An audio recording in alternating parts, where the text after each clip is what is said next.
Torá al instante. Con el pastor Roberto Alfaro. Reflejos de la Torá, el manual de vida. La palabra es la misma ayer, hoy y por siempre. Hebreos 13:8. Torá al instante. Es un espacio de reflexión y aprendizaje en familia, escudriñando las Escrituras de generación en generación, unánimes y en alegría. Acompáñanos todos los días, 7:30 de la mañana. Suscríbete a nuestro canal, Radio Génesis 128, y activa la campanita. Torá al instante. Shalom, mis amados hermanos, bienvenidos a este tiempo especial de Torá al instante. Su hermano pastor Roberto Alfaro les saluda y como siempre les brindo la mejor y cordial bienvenida. Qué placer, qué gusto, hermanos, poderles saludar, poder compartir con cada uno de ustedes. Muchísimas gracias a todos, absolutamente a todos y cada uno de ustedes por enviarnos un saludo, enviarnos estas palabras de bendición, apoyarnos en oración en el ministerio. Estamos trabajando absolutamente convencidos de que cada palabra y cada mensaje que podemos presentar a través de estos medios están llegando al corazón de tantas y tantas y tantas familias que esperan con ansia una palabra de vida, una palabra de aliento, una esperanza en nuestros corazones. Estamos originando en la ciudad de Cherryville, en Carolina del Norte, en los Estados Unidos, Israel Casa Integral. Muy bien. He estado revisando mi agenda de notas y revisando mi agenda de notas, yo tomo atenta nota o procuro en lo posible tomar atenta nota de muchos de los comentarios que ustedes me envían, que no solamente están en un texto, sino procuro tomar notas y a su vez procuro tomar notas especialmente de preguntas. Cuando ustedes me envían una pregunta, cuando me sugieren un tema, bueno, tengo un sinnúmero de temas para tratar y algo tengo en mi corazón, hermanos. No quisiera dar respuestas a temas como por salir de paso. Me parece que en honor y en respeto y en temor, creo que es la mejor palabra, a nuestra Kadosh Torah, necesitamos ir a los temas, a las preguntas y profundizar en ellas. Profundizar me refiero a escudriñar la historia, la arqueología, la geografía, todos esos pequeños detalles que necesitamos considerar con pleno detenimiento. ¿Cuál es mi propósito en Torá al instante? No hacer de una pregunta una respuesta facilista por la inmediatez. Muchas de las preguntas que tengo aquí inscritas en mi libro, en mi agenda de trabajo, son preguntas que realmente necesito estudiar, necesito preparar. ¿Por qué? Porque ni modos, hermanos, vayan a pensar que me las sé absolutamente todas. Todo lo contrario, con los manuales, con las inquietudes que ustedes me envían y yo voy formando mi agenda, estoy aprendiendo grandemente, porque su inquietud, amado hermano, es también mi inquietud. Y hay una pregunta que me ha enviado y voy a mencionarlo con nombre, el hermano Fernando Malaver. Muchísimas gracias, hermano Fernando, desde la ciudad de Santiago de Cali, en Colombia. Muchísimas gracias. La pregunta es muy breve, pero tiene un contenido extraordinariamente profundo, muy profundo. Tan profundo que he tenido que tomar nota, y me ha servido enormemente para estudiar. Y sé que voy a tener una semana muy agitada porque hay mucho, pero mucho tema que tratar. Vámonos puntualmente a la pregunta.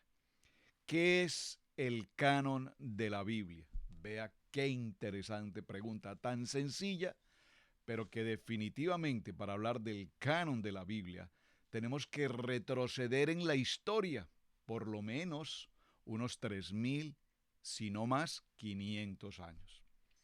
O sea que gracias por la pregunta, porque creo que tengo mucho trabajo por hacer.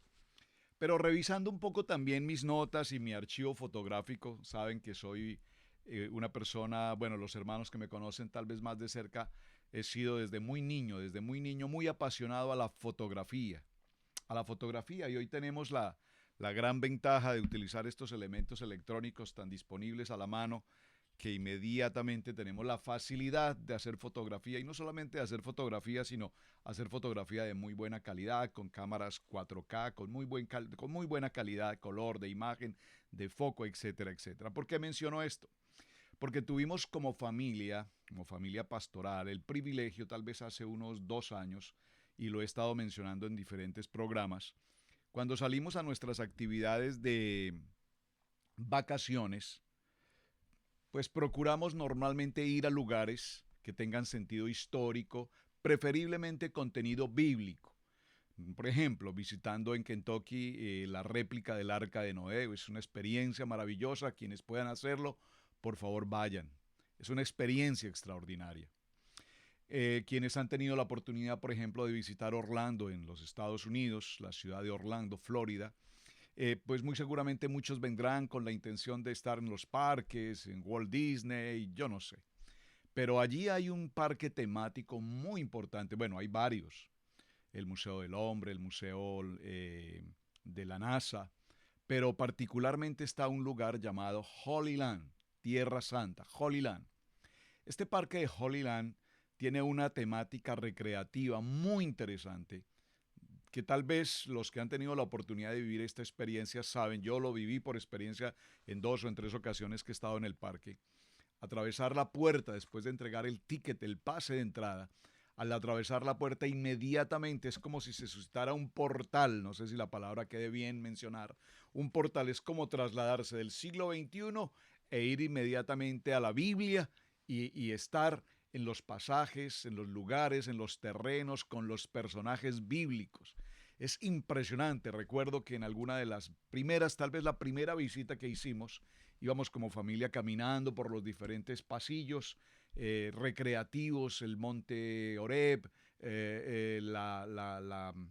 la cueva donde fue sepultado Yeshua, etcétera. Y repentinamente, caminando por ese empedrado, repentinamente empezaron a aparecer jinetes, caballos, soldados romanos, y en verdad que lo hacían muy bien. Nos empezaron a empujar con sus varas, con sus lanzas, nos corrían, nos separaron del camino, nos llevaron hacia las orillas, y no utilizando violencia, pero sí haciendo su obra.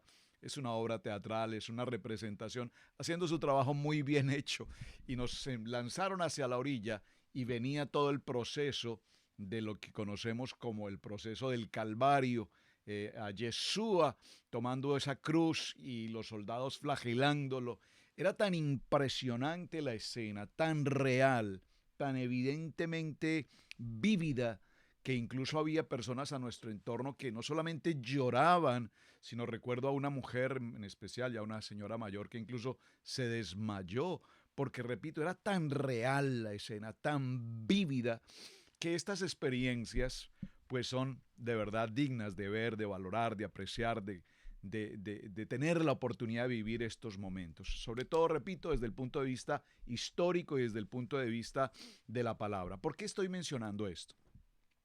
Tuvimos igualmente el gran privilegio de visitar en la ciudad de Washington, D.C. Se los recomiendo, amados hermanos, quienes viven en Estados Unidos o quienes van a hacer un viaje hacia esta nación y tienen la oportunidad de visitar ciertos lugares. No pierdan la oportunidad de visitar el Museo de la Biblia en la ciudad de Washington, D.C. Es un verdadero tour histórico, arqueológico, antropológico, geográfico, desde el punto de vista que tú lo quieres ver. Es extraordinario el material, las piezas, la orfebrería, los códices, los libros, las Biblias.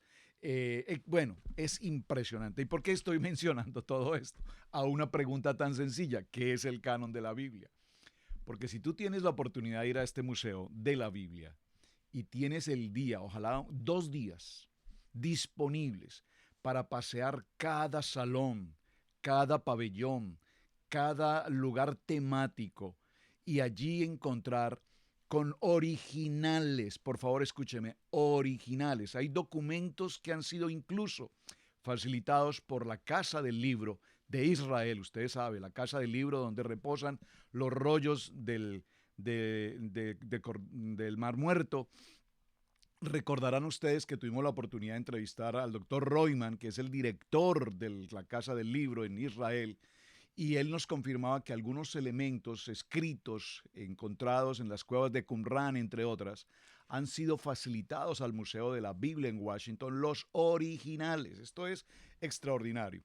Y recuerdo que visitando estos lugares y haciendo alusión a la fotografía, pues tengo también en mi archivo personal algunas fotografías de este tipo de elementos muy interesantes. Lastimosamente no los voy a poder publicar, pero solo quería mencionarlos porque es importante que lo tengamos presente. Vamos entonces a definir desde lo más básico. Recordemos que esta es una semana de trabajo. A esta pregunta tan básica tenemos una semana de trabajo. Yo les invito, mis amados, para que usted tome atenta nota y empiece también a hacer su investigación propia respecto de lo que es el canon de la Biblia. La primera expresión que creo que necesitamos definir, evidentemente, es establecer qué significa la palabra canon. La palabra canon no es la marca de una cámara fotográfica o algún producto de oficina. Canon viene de una palabra que tanto en hebreo como en griego tienen un significado bastante similar. Tanto en hebreo como en griego la palabra canon se pronuncia kané, kané. Y estas dos palabras, tanto en hebreo como en griego, kané, tienen un significado muy interesante. Es una caña. Es una caña. En el idioma arcadio, kin, en el idioma sirio, también kin, que representa una caña, es una manera como se mide, una vara de medir. Esto significa un canon, una vara de medir. Es una de las expresiones de canon, una caña, una vara de medir.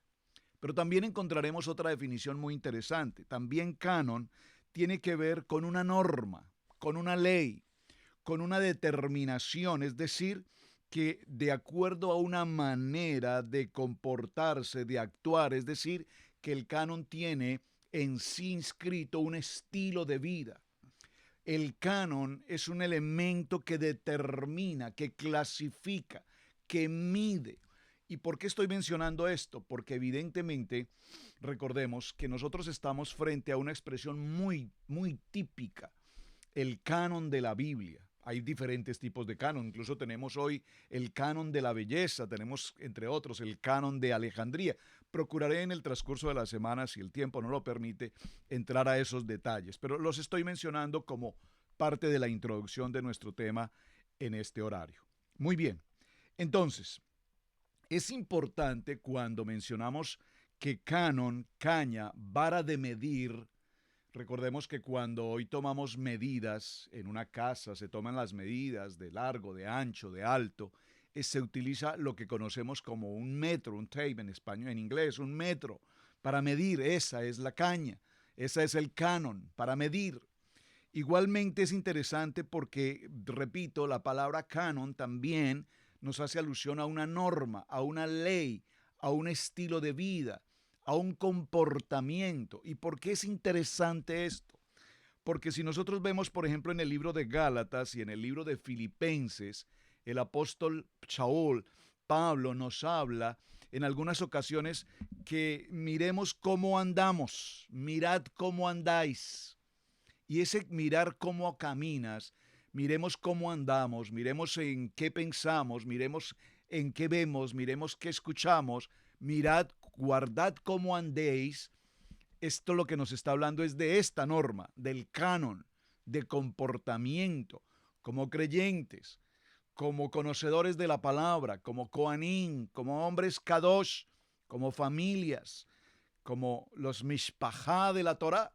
Tenemos que saber que nuestro comportamiento no corresponde al comportamiento del mundo, tanto que lo hemos mencionado y tengo que repetirlo una vez más. Recuerda, cambia tu manera de pensar costumbrista, culturista, tradicional, regional, razonable, intuitiva, para que cambie tu manera de vivir conforme al canon. Interesante, ¿verdad? Conforme al canon de las Escrituras. Muy bien. En ese orden de ideas, mis amados hermanos, tenemos que entrar tal vez al punto más importante para comprender la pregunta, ¿qué es un canon? Vamos a resumirlo de la siguiente manera. Canon, entonces, es un conjunto de libros. Un conjunto de libros. Recordemos que nuestras Biblias, la Biblia que tenemos hoy disponible a nuestras manos, está compuesta por 66 libros.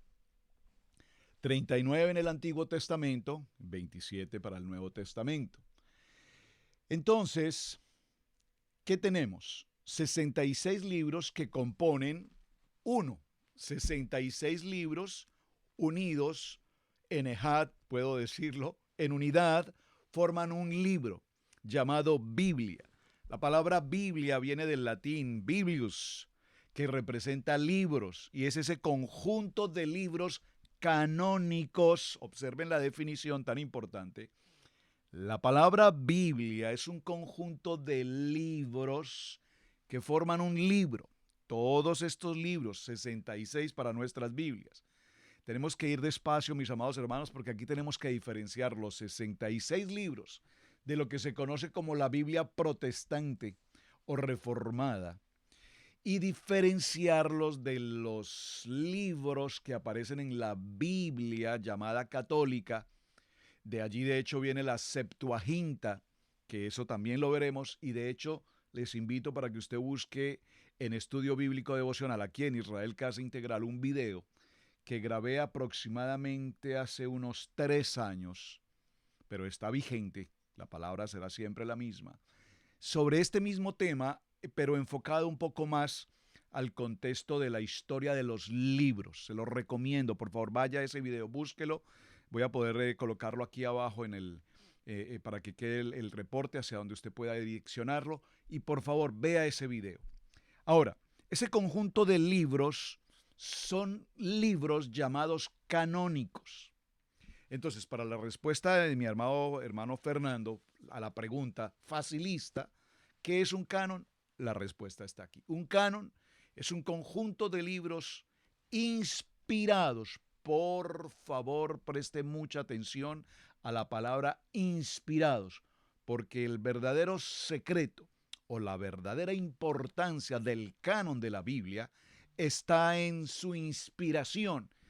Definamos entonces ya mismo, antes de nuestra pausa, qué es la palabra inspiración. La palabra inspiración significa que estos 66 libros reconocidos como un paquete, como una unidad de libros inspirados por Dios, es decir, dirigidos, expresados, narrados, si puedo decirlo, dictados directamente por Adonai, y que se reconoce su autor, porque tenemos dos autores, tanto el autor, digamos, intelectual, comillas, a esa palabra con mucho cuidado, el autor divino, mejor, creo que es la palabra más acertada, su autor divino, Adonai, y su autor escritural, 40 hombres, durante 1500 años, dan por escrito testimonio, fe de lo que el autor divino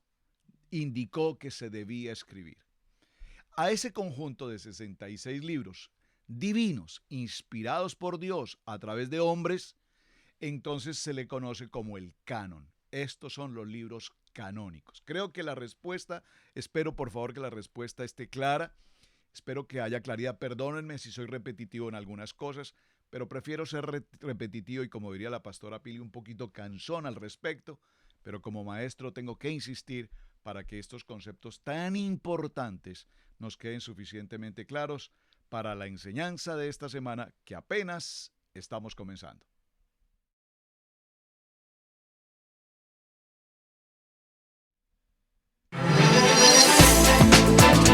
En Israel Casa Integral, te invitamos a participar en la enseñanza del Parashat en la familia, para la familia, todos los viernes a las 7 en youtube.com. No olvides activar la campanita. Una producción de Israel Casa Integral.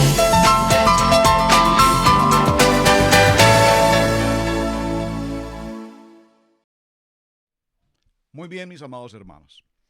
En este orden de ideas que vamos desarrollando, la primera gran conclusión y con la que realmente debemos empezar el contenido a la pregunta de qué es un canon es definitivamente tener claro el autor de los 66 libros cuyo fundamento está establecido, repito, en la palabra inspiración. Aquí inspiración significa la voz de Adonai, es decir, que todo lo que en este texto está escrito viene de la voz del Padre.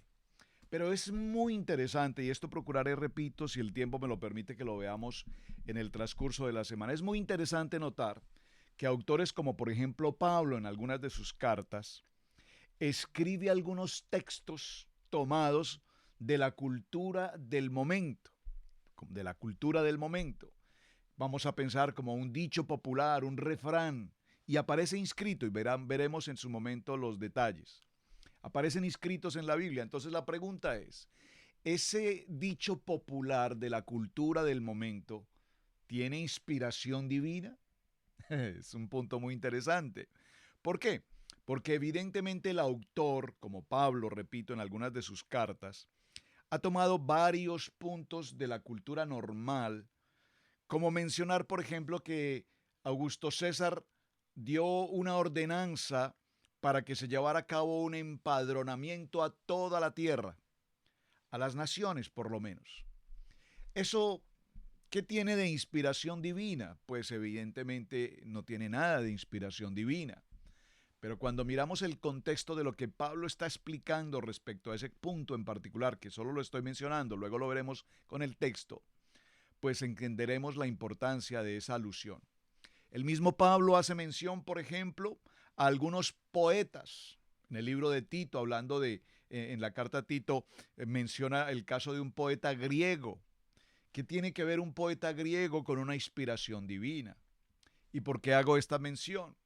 Es interesante ver cómo en el libro de Génesis, en el capítulo 3, cuando ustedes recuerdan la historia en la vida de los primeros, la primera familia de la tierra, Adán, humanidad y varona. Recordemos que la mujer en esta porción de Génesis, Bereshit capítulo 3, entran en una condición de desobediencia. Y digo entran en el plural para no eximir al masculino, porque evidentemente quien realmente entró en desobediencia y quien además narró una historia que no fue precisamente la historia que Adonai le dijo o les dijo que no tenían que hacer, ella fue la varona quien habló directamente con la serpiente. La pastora Pili en estos días ha dado una enseñanza, por favor, aquí está en nuestro portal, visite esa enseñanza de la pastora, realmente no recuerdo en este momento qué título le pudo dar, pero está muy reciente, de hecho la hizo hoy en la mañana, así es que si usted observa con detenimiento esta enseñanza, notará que quien pecó, es decir, quien transgredió, es decir, quien desobedeció la orden de Adonai fue la mujer. Pero finalmente ella, al hablar, al escuchar, al participar en un diálogo con la serpiente se involucra en ella. Es decir, el pecado mora en ella y ahora ella a su vez transfiere al varón, quien de manera también voluntaria acepta esa situación y entonces los dos pecan, por lo tanto ahora son destituidos de la gloria del Edén. Ya su vestidura de luz desaparece, están desnudos y es así como ahora el Eterno les viste y para ese vestir, para darles cobertura, usted recuerda la historia, no es mi tema y no voy a entrar allí, que es tan apasionante todo esto, pues definitivamente, ¿qué sucede? Se produce un sacrificio de sangre. Pero mencioné el verso capítulo 3 porque es interesante notar que ahí en ese capítulo vamos a encontrar una palabra que la mujer habla que no es verdad, no es una historia verídica. Ella contestó algo que no fue lo que Dios, Adonai, les dijo. Entonces nos preguntamos, ¿cómo en el texto sagrado queda incluso redactado, escrito, una situación como esta? Y en esto vamos a resaltar algo fundamental. Lo he mencionado en programas anteriores y me parece que viene muy bien hacerlo ahora. La Biblia, el compendio de los 66 libros, de ninguna manera y en ningún momento pretenden ocultar, tapar, esconder absolutamente nada. Absolutamente nada. Es por eso que cuando estudiamos muchos de los textos, perdónenme, pareciera ser que hay incluso todavía algunos textos, perdón, pareciera ser que todavía tenemos algunos libros inspirados, como la palabra lo enseña, canónicos, que podríamos tener en cuenta y todavía tal vez pensar si el origen de esos libros verdaderamente es divino. Pastor, ¿qué está usted diciendo, por favor? Pues vean el ejemplo, el libro de Esther. ¿Sabe usted, mi amado hermano, por supuesto que lo sabe, y si no lo sabe, bienvenido, que el libro de Esther, por ejemplo, en ninguno de sus pasuk, de sus versos, menciona el nombre de Adonai? No está el nombre de Dios en ninguna parte del libro de Esther. ¿Por qué es importante esto? Porque si hacemos una hermenéutica o una exégesis, atención a esas dos palabras que me las han preguntado también varios hermanos, pastor, por favor, denos una charla sobre hermenéutica, exégesis, escatología. Miren, esas palabras son tan importantes que todo creyente, estudiante de Torah, de nuestra Kadosh Torah, debe tener presente. Si algo aprendimos en el segundo nivel con la iglesia evangélica, es precisamente a estudiar hermenéutica y exégesis. Ese es el fundamento del segundo nivel. Y amén por eso, porque todo desde que se trate de estudiar la palabra, aprender la palabra, amar la palabra y vivir la palabra, eso es extraordinariamente importante. Seguro que lo vamos a hacer. Nos tomaremos un tiempo para que hablemos de hermenéutica, para que nos hablemos de exégesis, para que hablemos un poco de escatología, todos estos contextos tan apasionantes. Entonces, si nosotros notamos, mis amados hermanos, aunque en el libro de Esther no aparezca el nombre de Adonai, el nombre de Dios, de todas maneras, al hacer la lectura del libro, notamos con absoluta veracidad, inspiración, de que ahí está, absolutamente, si puedo usarlo entre comillas, codificado, inscrito el nombre de nuestro Abba. Maravilloso, ¿verdad? Ahora bien, vamos a ir desarrollando varios aspectos del tema sobre lo que es el libro canónico y no. Ya concluimos que los libros canónicos son los libros inspirados a través del Ruach HaKodesh y que 40 hombres durante 1500 años dieron ese resultado hasta nuestros días. Gloria al Eterno que ese libro está presente hasta nuestros días. Ahora, a lo largo de la historia, y esta es una historia extremadamente extensa, muchos libros han aparecido en la historia bíblica. La misma Biblia nos narra en diferentes textos nombres de libros. Los libros de esto, los libros. Y hasta nuestros días todavía hay un sinnúmero de libros que no están en el canon de los 66 libros, que se considera que no tienen la inspiración divina, por lo tanto no pueden pertenecer o estar dentro de este canon. Es decir, este canon se abrió y se cerró. Y hasta ahí llegamos. Es interesante porque lo menciono, porque entonces en el recorrido histórico aparecen algunos libros que se conocen con el nombre de libros deuterocanónicos. Los libros deuterocanónicos realmente son 7 libros. 7 libros de los que al hacer una lectura minuciosa y no una lectura muy comprensiva de fondo, una lectura básica, digamos, en estos libros, ¿cuáles son? Tobías, Judith, Sabiduría, Eclesiástico, Barud, Primera de Macabeos, Segunda de Macabeos, algunos fragmentos del libro de Daniel y algunos fragmentos del libro de Esther. Se les consideró libros apócrifos. ¿Qué significa la palabra apócrifos? La palabra apócrifo significa algo así como recóndito, escondido. En un término más técnico actual del siglo XXI, desde el punto de vista grafológico, desde el punto de vista de la escritura, del amanuense, un documento dubitado indubitado, un documento cuya procedencia u origen no está muy definido. Y recordemos que para que un libro sea llamado canónico o esté mejor incluido en el canon, el fundamento número uno y principal es que debe ser, y digo debe ser en el sentido de que el libro en sí mismo lo muestra, inspirado por Dios a través de un hombre, particularmente repartido en dos temas. Los libros de lo que conocemos como el Antiguo Pacto o Tanaj en hebreo, fueron escritos por profetas. Ya vamos a ver esto un poco más en detalle. Mientras que los libros de lo que llamamos el Nuevo Testamento, el Brit Hadasha o el Pacto Renovado, a estos libros los escribieron apóstoles. Muy interesante. Apóstoles y profetas. Ahora, note algo muy interesante.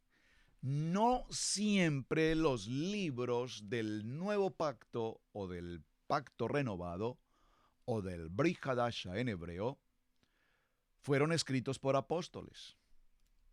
¿Cómo que no, pastor? Pero lo acaba de decir. Pero por eso les digo que tenemos que estudiar.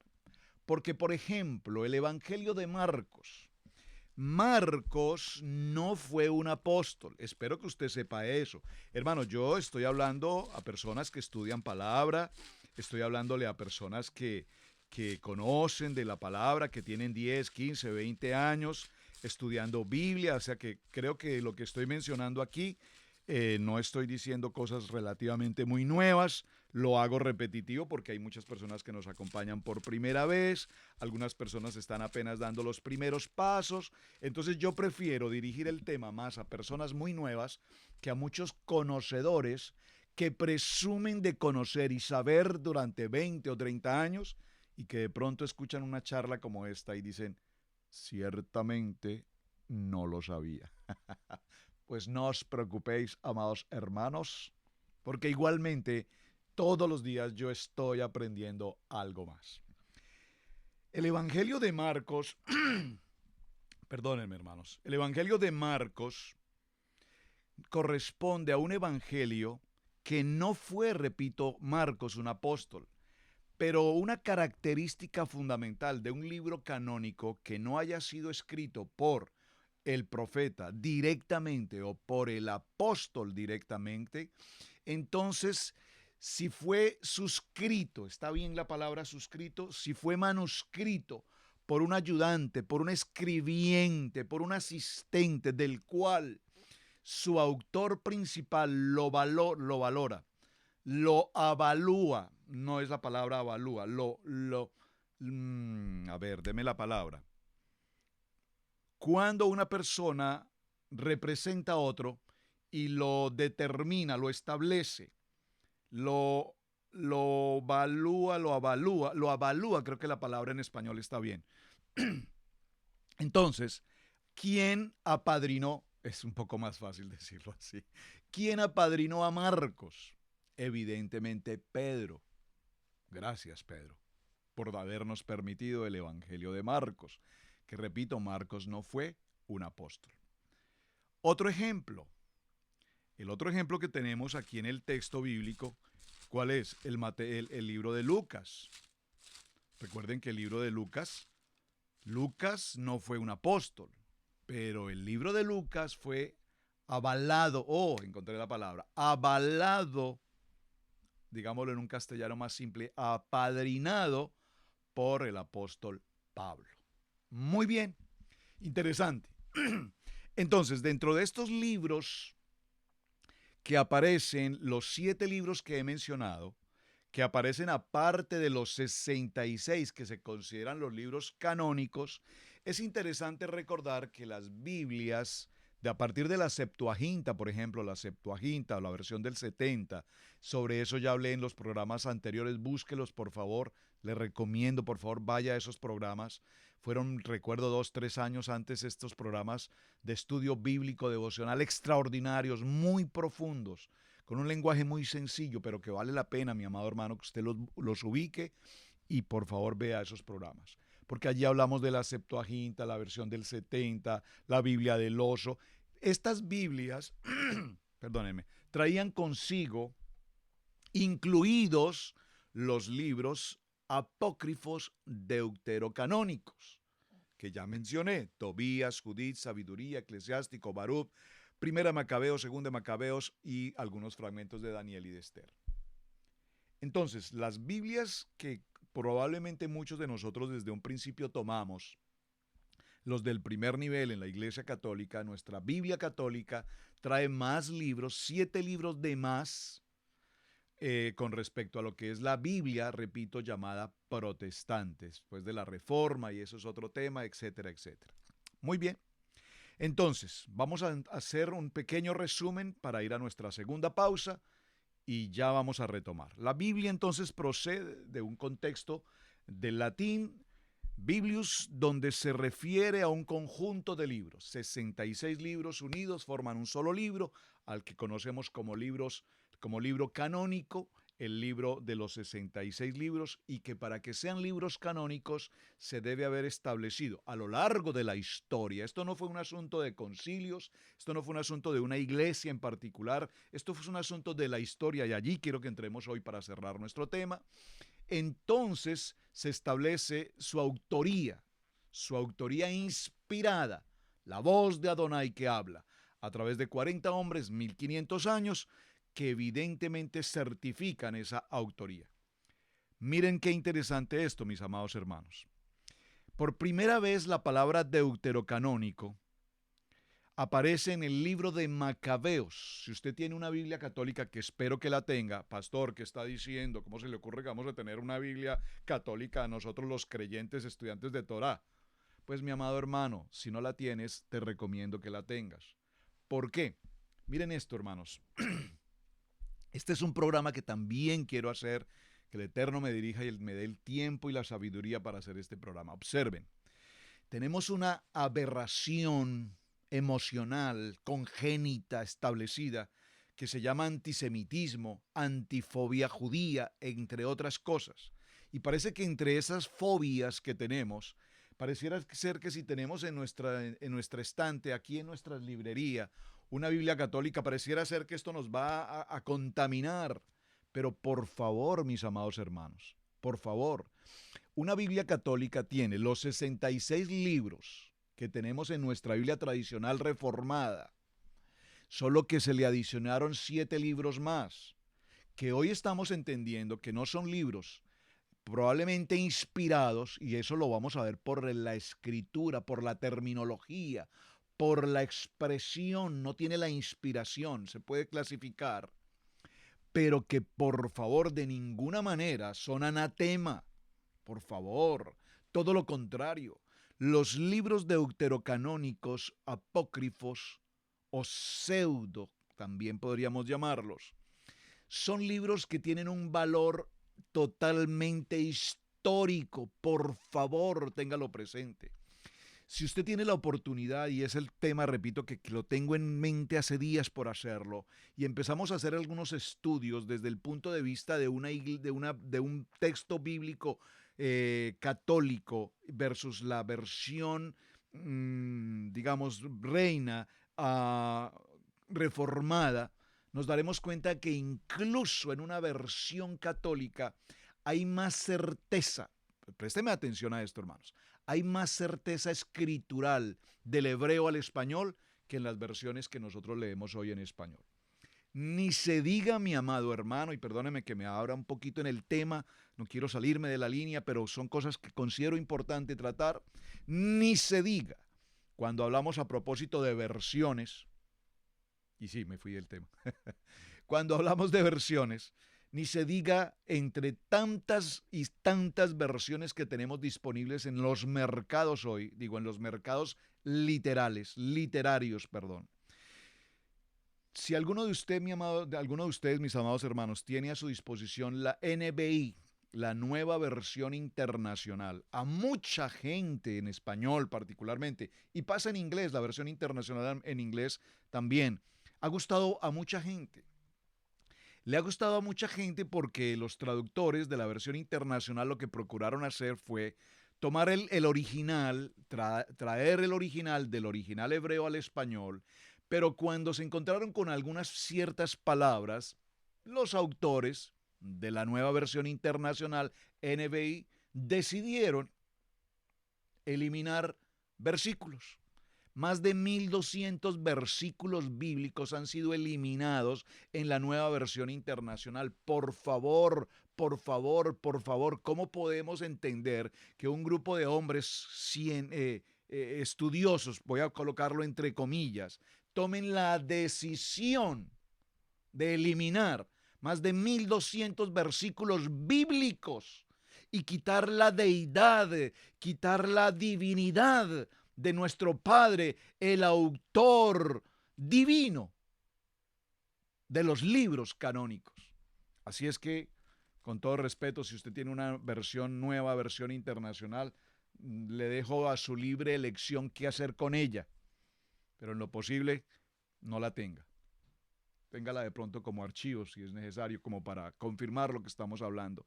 Ese es un tema que, si no estoy mal, grabé en algún momento, hice un estudio sobre cuántos son, algunos por lo menos de los mil y tantos versos que fueron eliminados. Voy a darles un pequeño ejemplo.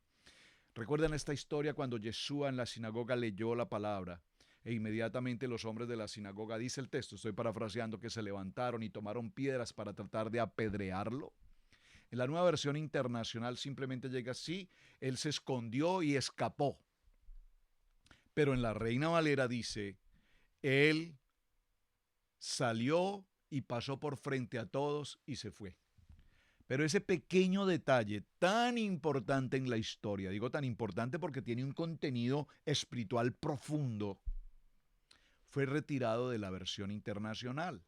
Y si estudiamos o hacemos un estudio a través de ese texto, sin este contexto, de esta frase tan corta, la enseñanza puede ser totalmente anatema. Muy bien.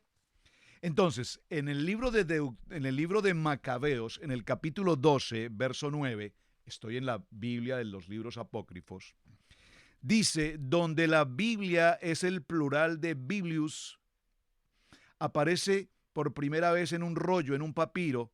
En este libro dice: se cree que este nombre nació como diminutivo del nombre de la ciudad de Biblos, importante mercado de papiros de la antigüedad. ¿Dónde aparece esta historia? En el libro de Macabeos, primer libro de Macabeos, capítulo 12, verso 9. Tengo mi versión bíblica, lastimosamente no la coloqué sobre mi mesa de trabajo, pero la tengo aquí en mi biblioteca. Tengo una Biblia católica muy interesante, muy ilustrativa, muy bonita, y me gusta mucho leerla porque su contenido es mucho más cercano al original hebreo, primero, y segundo, incluso aún los nombres de Dios aparecen mucho más del original hebreo que lo que tenemos en nuestras versiones tradicionales en español. Ahora bien, no obstante, ya que Biblos solamente con dificultad podría ser un préstamo del nombre original de dicha ciudad de Fenicia, Gubla, atención a esa palabra, Gubla, existe la posibilidad de que fuera la ciudad donde recibiría el nombre griego a partir del término que designaba la planta del papiro y no otra cosa. Es interesante.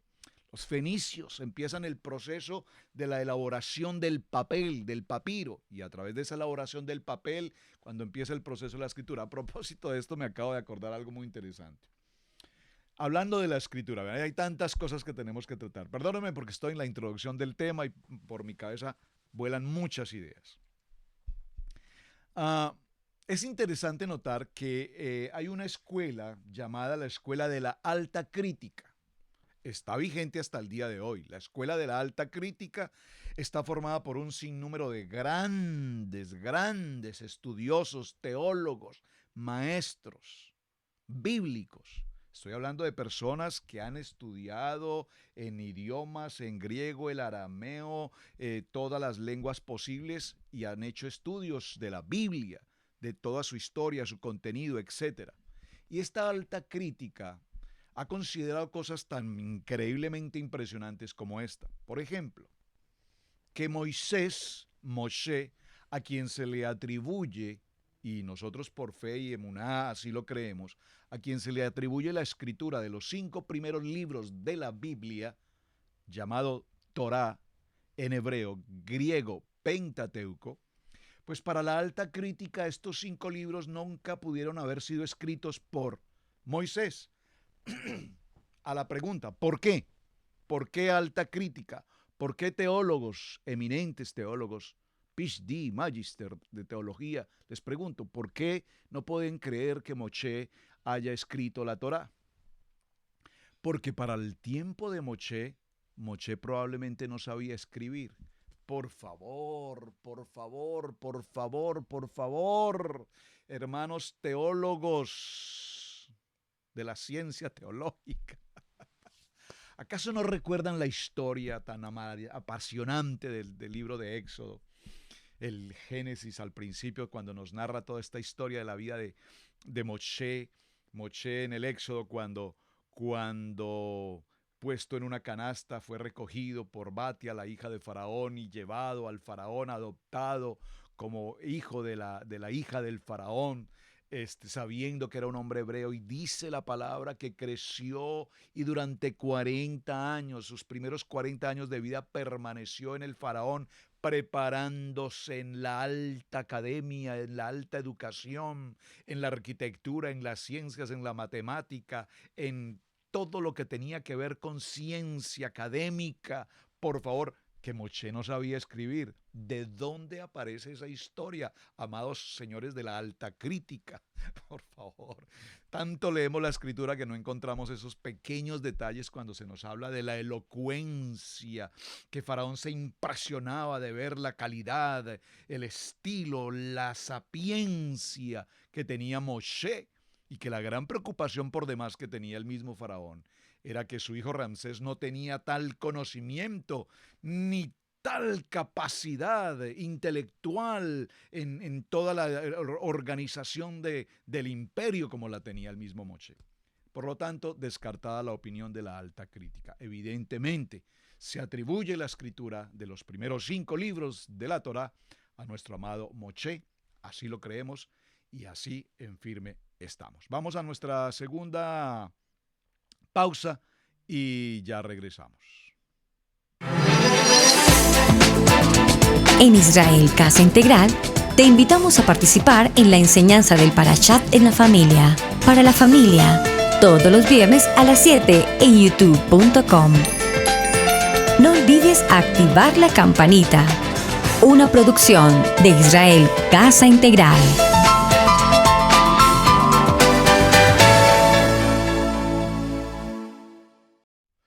Muy bien, mis amados hermanos. Apasionante la historia, ¿verdad? Apasionante. Vamos a ir entrando a una recta final con respecto a un tema que me parece muy, muy interesante mencionar. Perdónenme por favor un momento, quiero entrar a una nota aquí en mis gráficas, porque me parece muy interesante que en la medida que vamos disolviendo la pregunta, vamos a ir profundizando en ciertos detalles, y en el primer programa de semana siempre introducimos lo básico de lo que va a ser el contenido general. Vamos avanzando. Es importante recordar que lo que conocemos, repito, como Antiguo Testamento, está conformado por 39 libros. Recuérdelo, 39 libros. En nuestra Biblia tradicional, ustedes saben que yo utilizo siempre esta versión Valera, la Reina, y muchos me preguntan, ¿qué Biblia usa, pastor? Bueno, uso esta. Tengo algunas otras Biblias, sí, por supuesto, tengo varias versiones, pero también hoy en la internet, por la tecnología, pues tenemos suficiente material disponible de Biblias, así es que usted aproveche esta tecnología, descargue las aplicaciones donde usted va a encontrar 50, 70, 100 versiones de Biblias, todas disponibles, lineal, interlineal, etcétera, etcétera, etcétera. Muy bien. Estos 39 libros que nosotros conocemos en nuestra Biblia tradicional, en la versión reformada que conocemos hoy, encabeza siempre con los primeros 5 libros. Esto lo hemos mencionado suficientemente, perdónenme que lo repita. Génesis, Éxodo, Levítico, Números y Deuteronomio. Bereshit, Shemot, Vayikrat, Bamidbar y Devarim. En hebreo, la Torá. En griego, el Pentateuco. Pero posterior a eso nos vamos a encontrar que vienen los libros, para sumar estos 39, no creo que necesite repetirlos todos: Josué, Jueces, Ruth, 1 Samuel, 2 Samuel, Reyes, 1 Reyes, 2 Reyes, 1 Crónicas, 2 Crónicas, Esdras, Nehemías, Esther, Job, Salmos, Proverbios, Eclesiastés, Cantar de los Cantares, Isaías, Jeremías, Lamentaciones, Ezequiel, Daniel, Oseas, Joel, Amós, Abdías, Jonás, Miqueas, Nahum, Habacuc, Sofonías, Ageo, Zacarías y Malaquías. ¿Por qué me tomé este segundo para leer los textos, los 39? Porque en lo que se conoce como la Biblia judía, présteme atención por favor, aquí empieza algo muy interesante. Lo que conocemos como la Biblia judía, el Tanaj, está compuesto por 39 libros, pero con una gran diferencia respecto de nuestra versión en español en la Reina. Me explico. Los mismos 39 libros que tenemos en nuestra versión en español, para el caso de la Reina Valera, aparecen en el Tanaj, la Biblia judía. Présteme mucha atención a esto, es muy importante. Pero hay una diferencia. Por ejemplo, el último libro que tenemos en el Tanaj en español, en lo que llamamos el Antiguo Testamento para nosotros, el último libro que aparece aquí es el libro de Malaquías, es el que cierra el Antiguo Testamento. Sin embargo, en el libro de el Tanaj, el libro que cierra el Tanaj es primero y segundo de Crónicas, que ni siquiera nos aparecen como primero y segundo de Crónicas, sino como libro de Crónicas. De hecho, bueno, es que no tengo la Biblia disponible aquí en mi mano. Perdónenme un segundo. Tengo que hacer el ejercicio para entrar un poco más en el detalle. Cuando tomé por primera vez en mis manos esta versión, que se conoce como la versión Kadosh, Kitbet Kadosh, esta versión, de hecho, les soy sincero, no la utilizo con mucha frecuencia. ¿Por qué? Porque aunque tiene un lenguaje un poco más hebraico, lo que llaman el lenguaje Kadosh, lo que se llama el lenguaje Kadosh, mejor no lo que llaman, lo que es el lenguaje Kadosh. Por ejemplo, en esta versión los libros vienen en hebreo y en español. Shemot, Éxodo, muy interesante, Levítico, Vayikra, Números, Bamidbar, Deuteronomio, Devarim. Y es interesante porque pues vamos aprendiendo un mejor lenguaje. Sin embargo, sufro mucho con ella y creo que los que tienen esta versión lo saben a dónde voy. ¿Y es por qué? Porque cuando miramos la distribución de los libros, la distribución de los libros cambia. Repito, el último libro en nuestra versión reina es Malaquías, pero el último libro en la versión Tanaj, la Biblia judía, es el libro de Crónicas. Esto nos da, por supuesto, un sentido bastante complicado. ¿En qué sentido? Pues que estamos acostumbrados a que el último libro que aparece en el Antiguo Pacto, repito, es el libro de Malaquías, y cuando nosotros venimos en esta versión, resulta que se los voy a mostrar puntualmente. Cuando venimos en esta versión, me doy cuenta entonces, mis hermanos, y eso me costó mucho, la verdad, y muchas personas me decían: ay, pastor, esa Biblia yo no la entiendo, eso los libros están unos adelante, otros están atrás. Tienen toda la razón. Miren, hermanos, aquí estoy cerrando el libro de el Tanaj, y no sé si lo pueden observar. El último libro en esta versión, aquí en la parte superior, obsérvenlo. El último libro es Crónicas, segundo de Crónicas. Entonces, esto nos muestra, mis amados hermanos, algo muy sencillo, interesante. Observen. La Biblia, llamada la Biblia judía, aquí vamos a estar cerrando hoy, la Biblia judía está compuesta por 24 libros. 24. Realmente tiene los mismos 39 libros que he mencionado hace un momento. Tiene los mismos 39, solamente que no van a aparecer como primera y segunda, primera y segunda, primera y segunda. Por ejemplo, Esdras y Nehemías son un solo libro. En nuestra versión, Esdras es un libro, Nehemías es un libro. Vamos a mencionarlos porque esto creo que es importante tenerlo presente.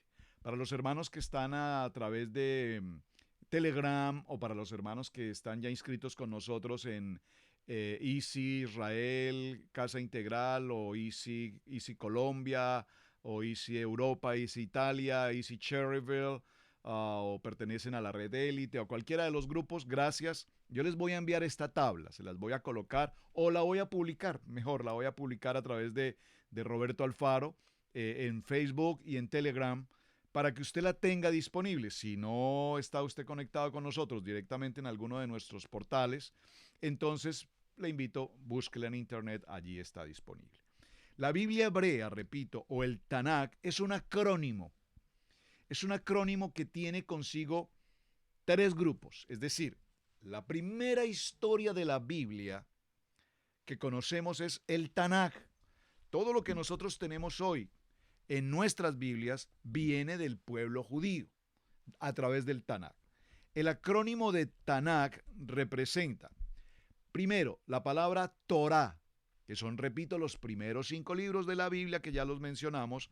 Vamos a repetirlos nuevamente: Bereshit, Shemot, Vayikrat, Bamidbar y Devarim. Los primeros 5 libros de la Biblia en hebreo, Torah, en griego, Pentateuco. Amén. Ahora bien, inmediatamente vamos a notar, mis amados, que el segundo grupo, que se conoce con el nombre de Nevilim, la palabra Nevilim en hebreo es profetas. Aquí ya se presenta un cambio con respecto a nuestra versión Valera, Reina Valera. ¿Por qué? Vamos a ver, después del libro de Devarim, Deuteronomio, cerrando, inmediatamente viene el libro de Josué. Vamos a hacer el ejercicio porque considero que es muy interesante que hagamos el ejercicio. Ya lo he hecho en muchas ocasiones. Perdónenme por los que están repitiendo, pastor, eso ya lo he enseñado. Sí, lo he enseñado muchas veces y tendré que seguirlo enseñando porque cada vez tenemos a alguien nuevo que quiere aprender. Terminado el libro de Devarim, en el capítulo 34, en el verso 12, que cierra con la palabra Israel.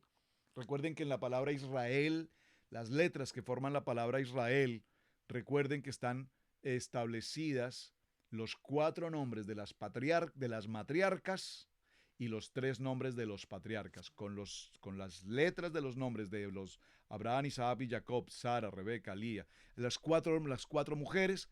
Ahí está el nombre de Israel. Muy interesante. Entonces, inmediatamente damos la página, pasamos nuestra página al terminar el libro de Devarim, y el primer libro que nos aparece, pues obviamente es el libro de Josué, el libro de Josué. Y en este libro de Josué, aquí inmediatamente nos hace alusión al libro y dice, a ver, vamos a leerlo, nos dice en el verso 8, nunca se apartará de tu boca este libro de la ley. Recuerden que la palabra ley aquí ha sido traducida como ley, que significa Torah. Nunca se aparte de tu boca esta porción del libro de la Torah. ¿Y qué nos dice ese texto tan maravilloso? Que nunca se aparte de tu boca este libro de la Torah, sino que medita en él de día y de noche, para que guardes y hagas conforme a todo lo que en él está escrito, porque entonces harás prosperar tu camino y todo te saldrá bien. Amén. Mi primera cita bíblica. Muy bien. Entonces, cuando ya vemos este recorrido, nos daremos cuenta que viene Josué, Jueces, el libro de Samuel, primera y segundo libro de Reyes, Isaías, Jeremías, Ezequiel. Y posteriormente vienen los 12 profetas. Recordemos que nosotros tenemos una clasificación de los profetas mayores y los profetas menores.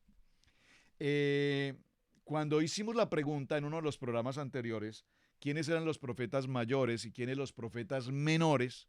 Pensamos que los mayores eran los de más edad y los menores eran los más jóvenes.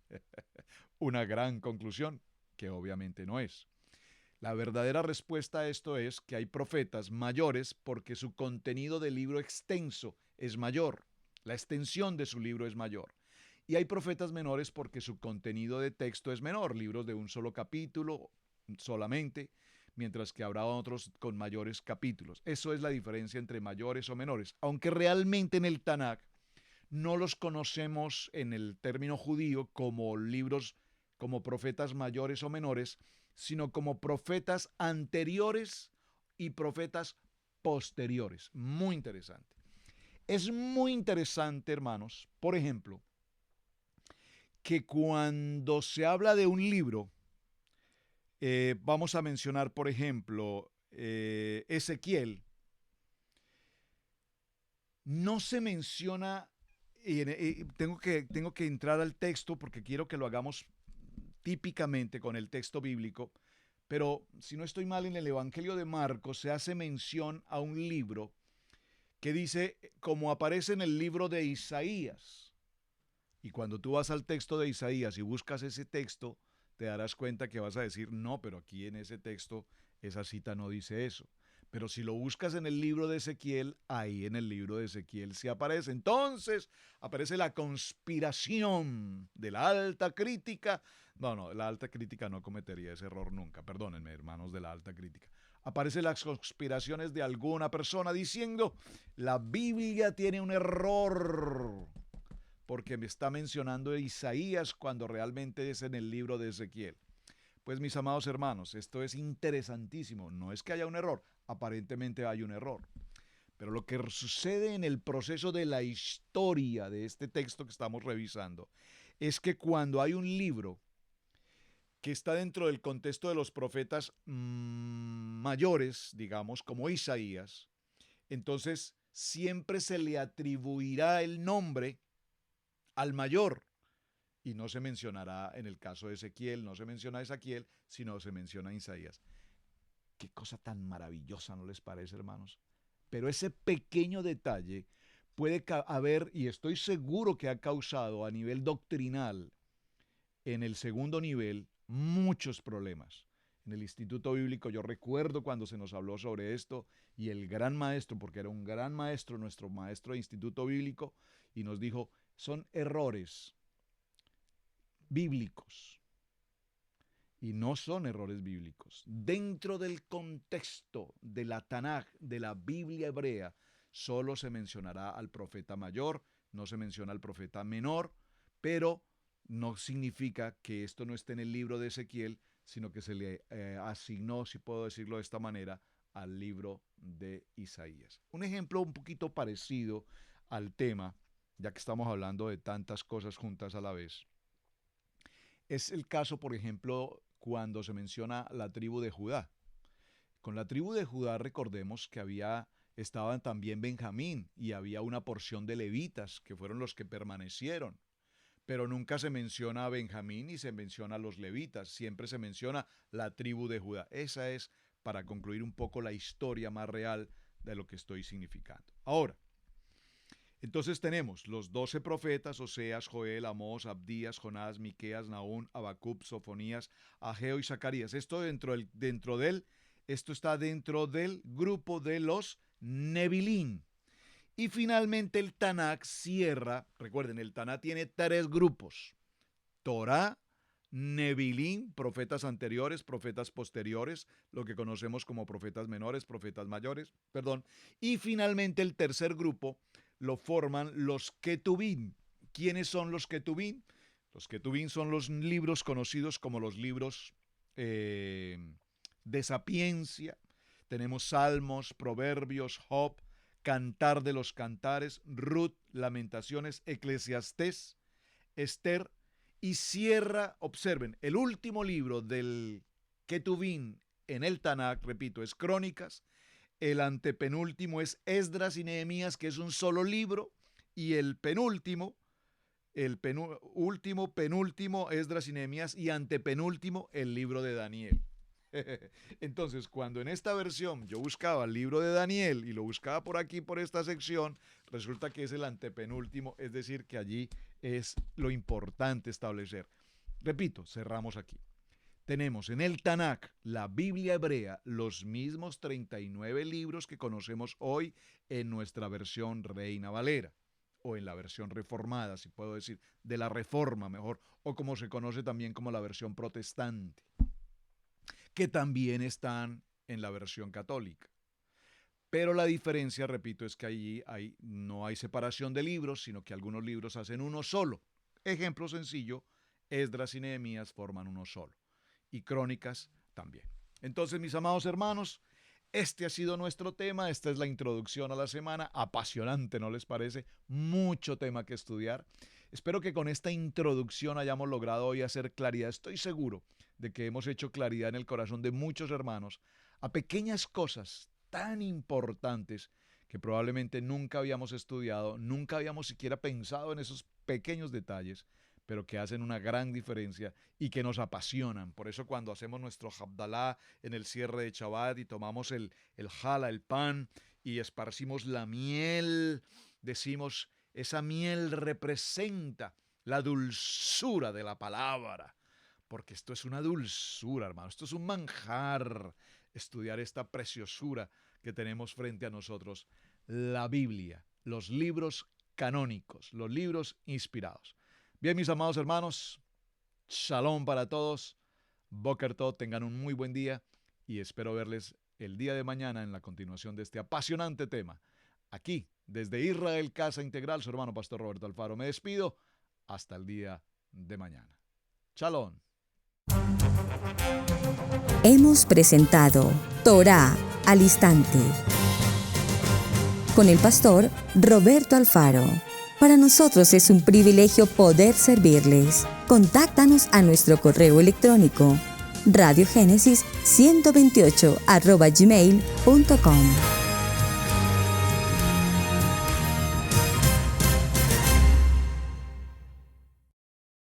Amigos, gracias por ver el video del día de hoy. Aquí te dejamos 2 videos que te sugerimos que veas también en nuestra plataforma de Radiogénesis 1.28. Y en la mitad de la pantalla con tu control remoto podrás suscribirte a nuestro canal. Gracias por estar en Radiogénesis 1.28, la frecuencia de la familia.